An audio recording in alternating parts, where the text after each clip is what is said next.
사랑하는 연인과 헤어졌을 때 느껴지는 공허함과 허전함, 슬픔과 아픔, 재회를 원하는 분이라면 누구나 지금 겪고 있을 감정일 거예요. 지금 이 영상을 보고 계신 분 중에도 그리움에 내가 다시 이 사람을 만날 수 있을까? 라는 고민에 빠진 분들이 많을 겁니다. 하지만 여기서 중요한 사실이 있어요. 무작정 재회를 시도하면 성공 가능성은 거의 없습니다. 심지어 재회를 성공해도 같은 문제가 반복돼 더 큰 상처를 받고 이별을 하게 될 수도 있죠. 그렇다면 진짜 제대로 된 재회를 위해 가장 먼저 해야 할 일은 무엇일까요? 이 영상을 끝까지 보시면 재회를 성공으로 이끄는 핵심 전략을 알게 되실 거예요. 그런데 만약 끝까지 볼 시간이 없으시다면 아래 고정 댓글 클릭하시면 빠르게 해결법을 확인하실 수 있습니다.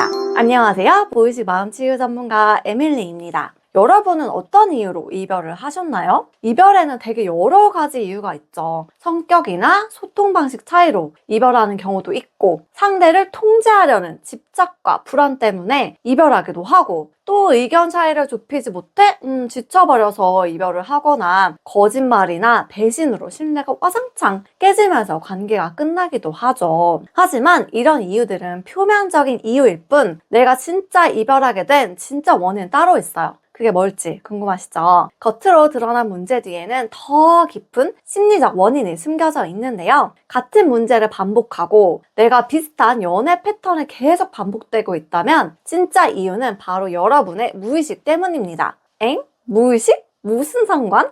내가 이별한 이유랑 하나도 상관없을 것 같은데? 라는 생각이 드시나요? 지금부터 제가 해드린 얘기를 들어보시면 그 생각이 바뀌실 거예요. 무의식을 변화시키지 않으면 재회하거나 새 연애를 시작해도 같은 문제가 반복됩니다. 꼭 연인 관계가 아니더라도 사실 모든 인간관계에 동일하게 적용돼요. 지금부터 제가 여러분이 연인과 헤어지게 된 갈등 4가지에 대입해 왜 무의식의 원인이 있는지 하나하나 설명해 드릴게요. 첫째, 성격이나 소통 방식에서 반복적으로 갈등이 있었다면 내가 어릴 때 부모나 주 양육자와 원활하게 소통하지 못한 경험이 무의식에 남아있기 때문입니다. 예를 들어 내가 내 의견을 표현하려고 할 때마다 반복적으로 부모가 막 나를 무시하거나 비난했다면 성인이 되어서도 비슷한 상황을 자꾸 끌어당기게 돼요. 나도 모르게 무의식적으로 소통이 어려운 상대에게 끌려서 같은 문제를 갈등을 겪으며 상처받는 것이죠.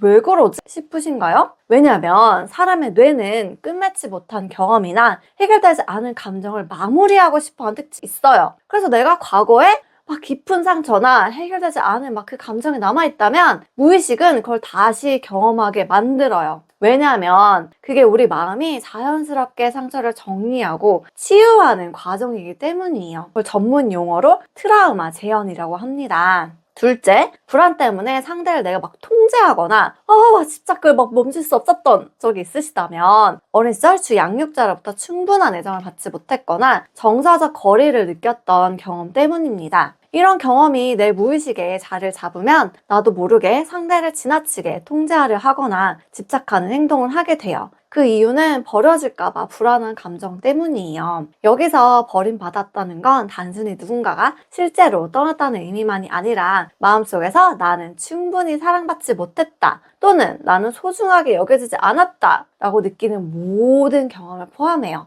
만약 내가 불안이 너무 심해서 상대를 막 하나하나 다 통제하는 사람이라면 지금 한번 내 어린 시절은 어땠지? 라고 한번 생각해 보세요. 결국 나 스스로를 보호하려는 마음이 오히려 관계를 더 어렵게 만드는 거죠. 셋째, 의견 차이에서 반복적 갈등으로 상처받는 경우. 이 경우에는요, 내 의견이 존중받지 않으면 나 자체가 무시당하는 거야 라는 부정적 신념이 무의식에 자리 잡고 있기 때문입니다. 어릴 때 주 양육자에게 내 의견을 말했을 때 자주 막 묵살당하거나 무시당하거나 혼난 경험이 있다면 내 의견이 가치 없으면 나도 가치 없는 존재야 라는 부정적 신념이 생길 수 있어요. 그러면 성인이 되어서도 작은 의견 차이조차 나를 공격하는 것처럼 느껴지고 자연스럽게 방어적이거나 예민하게 반응을 하게 됩니다. 넷째, 관계에서 거짓말과 배신 같은 신뢰 문제를 내가 반복적으로 겪었다면 어릴 때 내 주 양육자가 약속을 자주 어기거나 말을 바꾸는 경험을 많이 했기 때문입니다. 예를 들어 부모가 이번 주말에는 무슨 일 있어도 꼭 놀러 가자 해놓고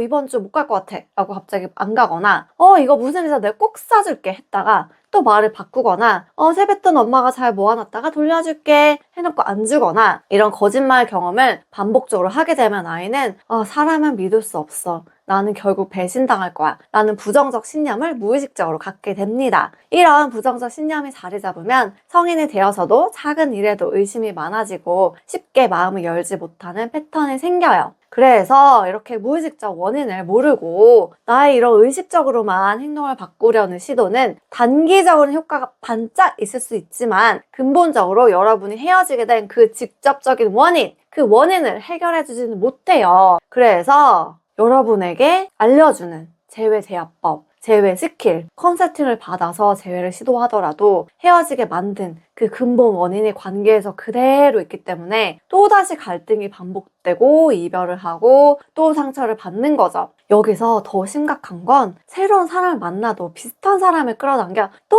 비슷한 상처를 반복하게 된다는 거예요. 아까 제가 아까 초반에 말씀드린 트라우마, 재현 현상 때문입니다. 왜 나쁜 여자를 좋아하는 여자들은 계속 나쁜 남자에게 끌리잖아요? 그런 원리입니다. 내가 진짜 건강한 관계를 맺고 좋은 연인을 만들고 싶다면 근본적인 나의 부정적 신념을 바꿔주는 진짜 해결책이 필요해요. 그 부정적 신념을 바꾸는 방법은 바로 제가 진행하는 무의식 심리치유 컨셔스 코딩, 줄임말로 코코라는 세션으로 가능합니다. 여러분이 연인 관계에서 상처를 받는 건 여러분이 부족해서가 아니라 내 무의식이 바뀌지 않았기 때문이에요. 하지만 이 문제를 혼자 해결하려고 하면 거의 100% 실패해요. 의식적으로 내가 노력해서 해결하려고 해도 이번엔 진짜 다르게 대화해야지. 하지만 결국 똑같은 패턴이 반복되고 진짜 집착하지 말아야지. 하지만 불안이 커져서 결국 또 집착하게 되고 다음에 무조건 신뢰할 사람 만나야지. 하지만 또다시 비슷한 사람을 고르게 되죠. 대화 스킬을 배워서 적용해 봐야지. 일시적 방편일 뿐 패턴은 반복됩니다. 이제 진짜 근본적인 원인을 치유해야 해요. 저는 단순한 스킬이나 표면적인 상담을 해드리는 것이 아니라 무의식 심리치유 코코 세션으로 여러분의 무의식을 완전히 재설정하도록 도와드려요. 근본적인 내 무의식을 해결해서 재회를 하고 싶다면 지금 바로 영상 아래 고정 댓글을 클릭해주세요. 첫째, 성격이나 소통 방식 문제를 완벽히 해결합니다. 어릴 때부터 쌓여있던 내 내면의 마음속 상처, 그 무의식의 방어 기제를 찾아내고 치유해서 자연스럽게 건강한 소통이 가능하도록 만들어드려요. 그렇게 되면 여러분은 더 이상 의식적으로 내가 막 애쓰고 노력하지 않아도 그냥 자연스럽게 상대의 말을 편안하게 받아들이고 감정적으로 반응하지 않게 됩니다. 둘째, 집착과 통제 욕구를 완전히 치유할 수 있어요. 집착을 멈추고 싶지만 멈출 수 없었던 이유는 무의식 속 불안 때문이었죠. 코코는 내 무의식의 내면 치유를 통해 무의식 속 깊이 자리 잡은 버림받음의 두려움을 완전히 해소합니다. 결과적으로 상대를 내가 막 통제하고 집착하지 않아도 편안하고 안정적인 애착을 유지할 수 있도록 도와주죠. 나의 애착 유형을 바꿀 수 있습니다. 진짜 가능해요. 셋째, 반복되는 의견 차이와 갈등을 멈추게 합니다. 상대의 의견을 나에 대한 공격으로 받아들이는 이유는 무의식 속 자존감 문제 때문이에요. 코코는 무의식 깊이 자리한 나는 존중받지 못한다는 그 부정적 신념을 제거하고 건강한 자아를 형성하도록 돕습니다. 그 결과 상대와 의견이 다르더라도 감정적으로 반응하지 않고 성숙한 대화를 이어갈 수 있죠. 넷째, 거짓말과 배신으로 인한 신뢰관계의 고리를 끊어냅니다. 왜 나는 자꾸 배신당할까? 그 이유는 여러분의 무의식이 배신을 반복해서 경험하도록 프로그래밍 되어 있기 때문입니다. 코코는 이 무의식에서 패턴을 찾아내고 건강한 관계를 맺을 수 있도록 신념을 다시 설정해요. 그 결과 여러분은 신뢰할 수 있는 사람과 자연스럽게 만나게 되고 배신과 거짓말을 더 이상 겪지 않게 되죠. 그런데 이걸 셀프로 해결할 수 있을까요? 다른 프로그램으로 대체할 수 있을까요? 불가능합니다. 혼자서 하기 어려운 이유는 내가 겪고 있는 문제의 근원을 거슬러 올라가 어린 시절에서 그 시작점을 찾고 해결해야 하기 때문인데 이 방법은 아무나 할 수 있는 게 아니에요. 그래서 전문가의 도움이 필요합니다. 이미 수백 명의 내담자들의 세션을 받고 변화하는 경험을 했습니다. 계속 같은 문제를 반복하며 괴로워할 것인가? 아니면 무의식을 바꿔 내가 진짜 원하는 행복한 관계를 만들 것인가? 어떤 것이 더 나에게 이로운 방법일까요? 내가 건강한 관계를 맺고 싶다면 답은 이미 정해져 있습니다. 자, 여러분, 오늘은 연인 관계에서 혹은 대인 관계에서 겪는 모든 원인은 바로 내 무의식 때문이라는 걸 오늘 알려드렸어요. 이제 왜 무의식이 중요한지 알게 되셨나요? 오늘 이 영상이 더 많은 관계 회복에 도움을 줄 수 있도록 좋아요와 구독 지금 바로 눌러주시고 다음에도 더 좋은 영상으로 찾아뵙겠습니다. 안녕.